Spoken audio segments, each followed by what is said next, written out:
কিরণ,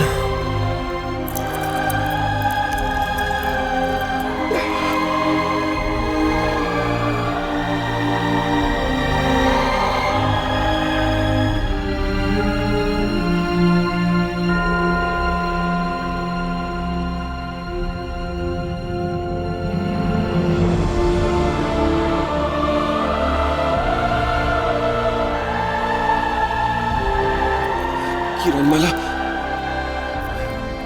কিরণমালা, চোখ খোলো। কিরণমালা,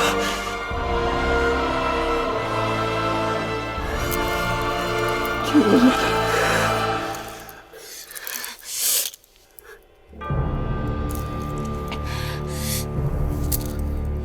কিরণমালা, বিষ সারা শরীরে ছড়িয়ে পড়ছে যে। আমাদের যত দ্রুত সম্ভব দুধসাগর পর্বতে পৌঁছতেই হবে, দেরি করলে হবে না। চলো চলো।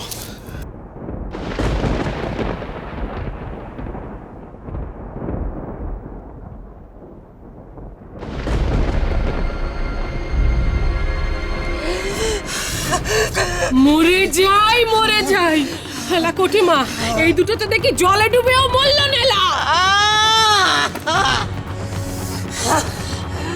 বড় বড় কথা শুধু না, ওরা দুধসাগরে মরবেই, মরবেই। ওরা কই মরেছে? কোটিমা, কি শুরু করলি না? কিরণমালা মরেনি বলে নিজের মেয়েটাকে এবার মেরে ফেলবি নাকি তুই?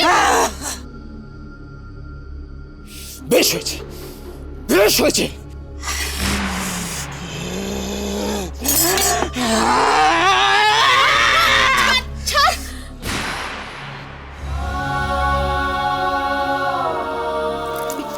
কিরণমালা,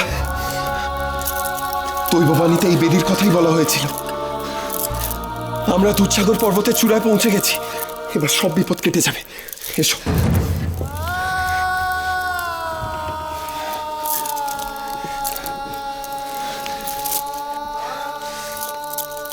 কিরণমালা, খুব কষ্ট হচ্ছে না? খুব কষ্ট হচ্ছে। এবার কি করতে হবে আমাকে? মায়া প্রজাপতিরা এক বলয় সৃষ্টি করবে, আর নিজেদের সংগৃহীত মধুর কয়েক ফোঁটা করে একটা পাত্রে জমা করবে। সেই মধু কিরণমালাকে পান করালে ওর শরীরের এই বিষক্রিয়া সম্পূর্ণ বিনষ্ট হবে। মায়া প্রজাপতি, মায়া প্রজাপতি, কোথায় তোমরা? মায়া প্রজাপতি, এসো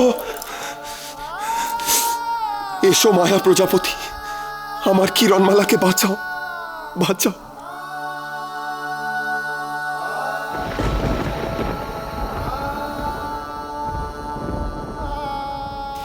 হে বিধাতা, তুমি কি আমার কিরণমালার কষ্ট দেখতে পাচ্ছ না? ওকে ওকে এইরকম যন্ত্রণায় দেখে তোমার মনে বিন্দু মাত্র করুণা জাগছে না? এটাই কি চাও তুমি? কেন তুমি মায়া প্রজাপতিদের ডাকছো না? কি চাও তুমি? কি চাও? প্রাণ নিতে চাও? বেশ, তাই যদি হয় তবে তুমি আমার প্রাণ নাও। আমার প্রাণের বিনিময়ে তুমি আমার কিরণমালার প্রাণ ফিরিয়ে দাও বিধাতা। ওকে এই যন্ত্রণার হাত থেকে মুক্তি দাও।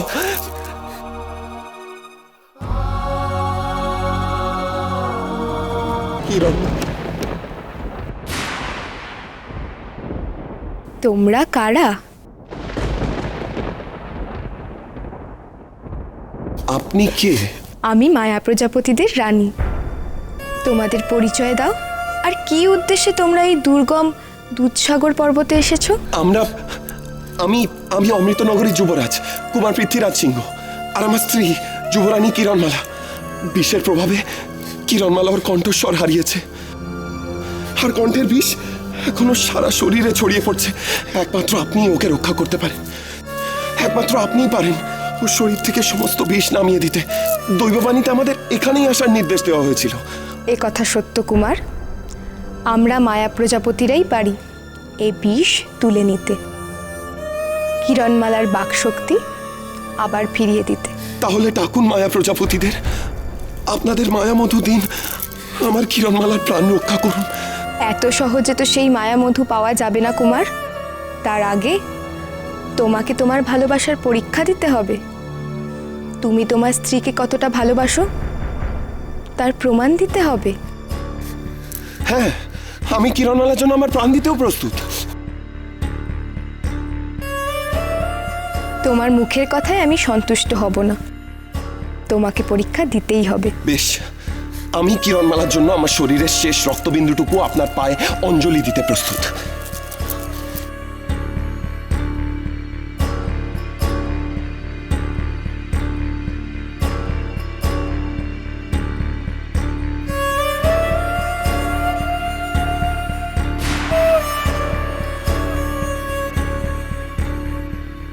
না কুমার,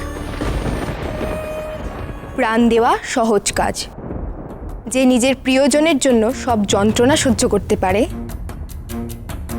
নিজের ভালোবাসার জন্য নিজের দেহের যন্ত্রণাকে তুচ্ছ জ্ঞান করতে পারে, সেই ভালোবাসাই সবচেয়ে খাঁটি। তোমাকে প্রমাণ করতে হবে কুমার, তোমাদের ভালোবাসার মতো পবিত্র, শুদ্ধ আর কিছুই নেই। দেখি কিরণমালার জন্য তুমি কতটা কষ্ট সহ্য করতে পারো। কিভাবে প্রমাণ করব? আদেশ করুন।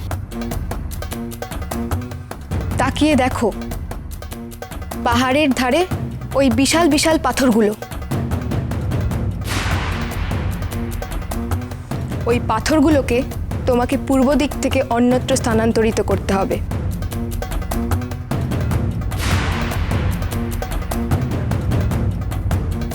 মনে রেখো কুমার, বিষ কিরণের সর্বাঙ্গে ছড়িয়ে পড়ার আগেই ওই পাথরগুলোকে তোমাকে অন্যত্র স্থানান্তরিত করতে হবে। ওই পাথরগুলোই সূর্যকিরণকে বাধা সৃষ্টি করছে। সূর্যকিরণ বিনা বাধায় এই বেদির ওপরে এসে না পড়লে আমার মায়া প্রজাপতিরাও আসতে পারবে না, আর বিষও তোলা হবে না। আর যত দেরি হবে কিরণমালার সর্বাঙ্গে আস্তে আস্তে বিষ ছড়িয়ে পড়তে থাকবে। ওর শরীর নীলাভ থেকে গাঢ় কালো হতে থাকবে।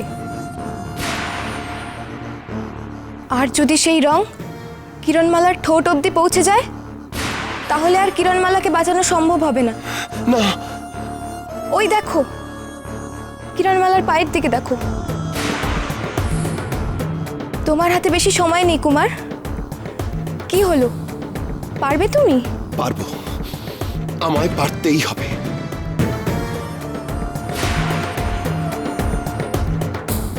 কালো রং কিরণের ঠোঁট স্পর্শ করলে আমাদের আর কিছুই করার থাকবে না কুমার।